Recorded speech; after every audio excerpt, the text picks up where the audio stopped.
Hello and welcome to the Darts Now YouTube channel. My name is Matt Hill and I'm joined by our face of the channel, darting expert and good friend Connor Cain. Thank you, Connor, Matt. great to have you here. Today we're going to be discussing a man you've probably heard of, Luke Littler. He's had an unbelievable debut season in the PDC senior ranks. He's broken records, he's hit 9 darters galore, and he just continues to defy the odds with his unbelievable performances. He's obviously gone shooting up those world rankings. At the time of talking, he's breached the top 20. He's soon going to breach the top 10 after the World Championships, and the sky really is the limit for this sensational teenager. But Connor, just thought it would be nice to take stock and talk about Littler's year to date. So many highlights. Where do we start? Well, I think if you're talking about highlights, you have to start with winning the Premier League. To top the table on your debut season, but then go on to win the Premier League, obviously in the final, beat Luke Humphries, hit a 9-darter as well. It's just, it is unbelievable. And I think there were a lot of question marks after that World Championship run. Is it just going to be a one-off, or can he continue that and kick on? Of course, he did that in the first event after that, winning in Bahrain, but yeah, it has been an unbelievable debut season. There's still a few big events still to go. Yeah, and when I think back to his World Championship run, and I mean, it was a marvellous run. And the thing that struck me, I suppose, was I always remember watching it. Okay, the caliber of opponent he's facing on this run, it's maybe not the top tier until he met Rob Cross in the semi-final and absolutely dismantled him. And even in the final, yes, everyone remembers Humphries winning the trophy, but Littler was in a really commanding position. I seem to remember he missed, was it 2-2 to go like 3 sets in front or something? Yeah, absolutely, yeah. So like, it could have quite easily won it. And I guess the talk from there was, is this just a fairy tale run? Will he be able to bring that consistency and deal with the media spotlight? Now, Gary Anderson was among several very vocal people, James Wade as well, at times, talking about the pressures that come with being such a prominent name in the sport and letting him have the space to learn to deal with his attention and stuff. How do you assess that side of things, and how's that gone this year for you? I think it's been okay. I think his team, his family, and the PDC have a duty of care to safeguard Luke Littler because he is very, very young, and us in the media have that same responsibility. And I think for the most part, that's been handled well by everybody involved. Of course, you are always going to get your rogue sort of sites who really aren't interested in darts at all. That they just see a name and they want a click. I'm not going to mention any names, but we all know who's out there. But I think that there has to be a distinction made between actually who are the darts media and who's interested in darts and talking about darts, and who are the people who do not care and are just trying to get a click by any means necessary. But I think in general, I think it has been handled well. He's got a lot of great opportunities. We've seen him with Manchester United. We saw him with Cody Rhodes. We saw him with the England team as well. We saw him on the Jonathan Ross show. So his profile has really been boosted by all of the media, and he's boosted darts as well as a sport. I think if you're talking about social media, that's a completely separate thing because that comes with its own pressures, not just for Luke Littler, but for everybody. Obviously, he's a teenager, so number one, he's going to be on social media a lot more because he's young. That's what kids do. So he'll see that a lot more. And you are always got to get the criticisms as well as the praise as well.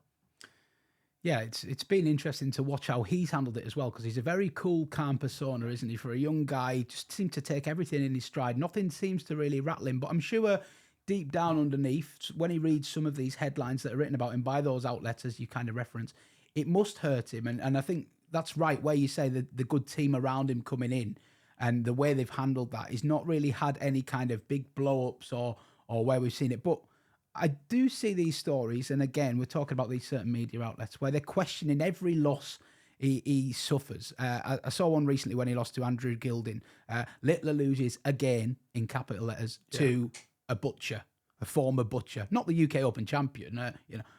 So quite disparaging comments towards Gilding as well. But it just feels like they're waiting to jump on him at times. Do you think he's going to be able to continue to withhold himself when these stories surface and they get more personal and more scathing? Yeah, honestly, I do think he'll be fine because I mean that article you referenced there, where they called Andrew Gilding a butcher. The sort of the outlets that publish that sort of stuff. Like I said, the people that don't talk about darts, that don't care about darts, and I think a lot of people do realize that, and I think Luke Littler himself realizes that. I think the journalists who go to the events and write about darts, 12 months a year, I think they do give a lot of respect to Luke Littler, the sport, and his opponents. Um, the issue with that article there that you reference is in that begins a separate narrative from social media, and they say, "Oh well, Luke Littler's lost again." Is the pressure of the sport getting to him, the pressure of the spotlight getting to him? And I feel like people, because of what Luke Littler's done so early, that when he does have a small dip, and it is a small dip, that all of a sudden, Luke Littler's washed and the bubbles burst and this, that, and the other. But actually, he has had a very, very good season. And I mean, he's won 9 titles this year. Who else has won 9 titles this year? The answer is nobody. Yeah, and you're quite right to reference those 9 titles as well. I think they get overlooked sometimes, but he has suffered some early exits in recent Yeah. tournaments, very prominent tournaments, and that's led to people maybe questioning the form he comes into for this business end of the year. Obviously, at the time of speaking, we have the Grand Slam imminently coming up. We have the Player Championship finals, and then all roads lead to Ali Pali after that. What is your assessment of Littler's form right now? And I wanted to ask you a little bit about his mentality as well, because I suppose when I talk to Adam on odds now, and we're trying to assess these tournaments from a betting perspective, one thing we do reference is when we try and separate him and Luke Humphries, maybe the extra experience and the extra ability to not get distracted mid-game or get frustrated. What's your reading of that? Do you think Littler's still got a little bit of maturing to do in that sense of his game? Yeah, I think he does. I mean, just talking about his record in TV events this year, I know a lot is made of him going out early in ranking TV events. First round exit at the World Match Play, at the World Grand Prix, and at the European Championship. There is a bit of a caveat there, though. World Match Play averaged over a ton, lost to Michael van Gerwen. World Grand Prix averaged 94 in a doubling format. It's unbelievable. Lost to Rob Cross, who's the world number 4, I think. He's actually playing Rob Cross again in the first round of the Player Championship finals. The Andrew Gilding one would have hurt, but really that's probably the only really disappointing one that he's got.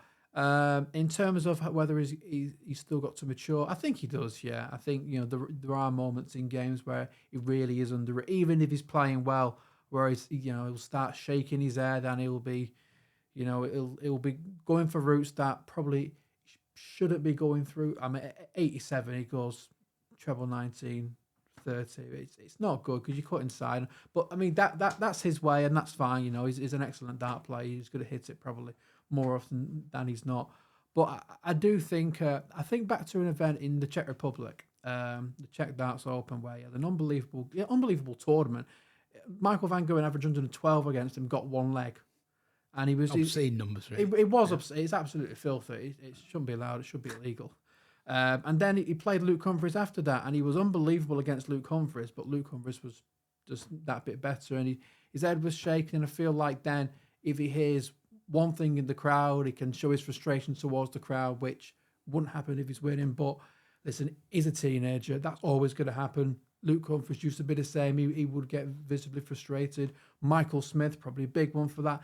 Every single young darts player pretty much goes through the same thing, purely because they're young people, and that's what happens when you're young. But his mindset for someone who is so young is unbelievable, because he's walked into an absolute cauldron. He's and I'm going to say this, he is the biggest name the sport has ever produced. And I think I'd agree with that. I think in the first night of the Premier League, Michael Smith said he's more famous than Phil Taylor, and I would go with that. His reach is unbelievable. When people ask me about my job, now that they actually care about it because of Luke Littler's the only person that they mention. Michael van Gerwen, who? Maybe not quite that, but Don't tell Michael that. no, don't tell Michael that. But yeah, I think He's taken it to a new level, hasn't he? he He really has, has. and I think what he can do this year and moving forward is he could achieve things that we've probably only seen Phil Taylor achieve. I think you mentioned where when you do the previews with Adam on odds now, Humphries just has just that little bit more experience, and I think for a long time actually, up until maybe the most recent tournament, Luke Littler was always the favourite headed into. It was the favourite headed into the World Match Play, despite drawing Michael Van Gerwen in the first round. That has changed a little bit now. If you look at the World Championship, Luke Humphries is now the favourite for the first time in probably a long, long time. If you compare their top level, I don't think there's anything between them. And actually, if someone said Luke Littler's A game is the best in the world, I wouldn't have put too much of a fierce argument against that. But in terms of in those key moments, that little bit of consistency, that holding it together, at the moment, it's still Luke Humphries. But I think it will be Luke Littler, because you can't be that good and not get better, in my opinion. Yeah, scary prospect indeed. I guess just to wrap it up then, we're talking about the World Championship. It's a very different experience for Littler this time round. He came on the crest of a wave riding in a fairy tale last year. This year, whoever draws him in the first round, he's got that target on his back, hasn't he? He's the one scalp everyone wants to take. Now, we saw Phil Taylor in his era of domination. He just dealt with that, didn't he? I mean, you would be struggling to list more than 5 times that Phil Taylor was really stunned by an opponent, an unfancied opponent. There's going to be we talk about the depth of quality in the PDC now. Every player on their day is very, very capable. Add in the fact that he's got this target on his back. Would getting to the final this year at the World Championships be even more impressive than last year?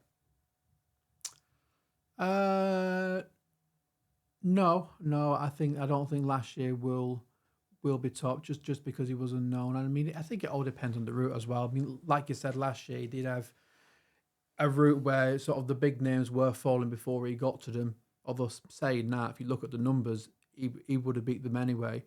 But it'll be interesting to see what Luke Littler deems as success now, because a lot of people in their first year of having a talk out, if they win one game at the World Championship, they would be happy with that. If Luke Littler gets to the final, is he happy with that? I'm not so sure. And I mean that in a good way, because he's got that elite mentality. If he loses any match, whether it's a final or the first round, he's angry with himself, and that's why he's a winner. It's very, very rare that you get someone in any sport who loses and is happy about it and who smiles about it. Maybe Gary Anderson is an exception, who can just sort of shake your hand and walk off, but you know that's because he's won so much anyway and he's made so much money. But yeah, I think Luke Littler could do with a good end to the year before that. I think we've got the Grand Slam coming up, and you can find a preview on that on Odds Now soon, talking about Luke Littler's chances and everybody else's chances. Then there's Players' Championship finals.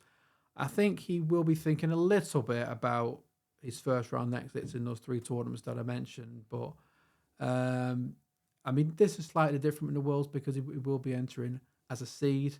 But I think he'll be absolutely fine. I think once he gets that first game under his belt, you would expect him to make at least the semi-finals, which he'd be disappointed with if he goes out at the semi-finals. I mean, that's a good result. To get 300,000 from your first 2 World Championships, it's not bad money.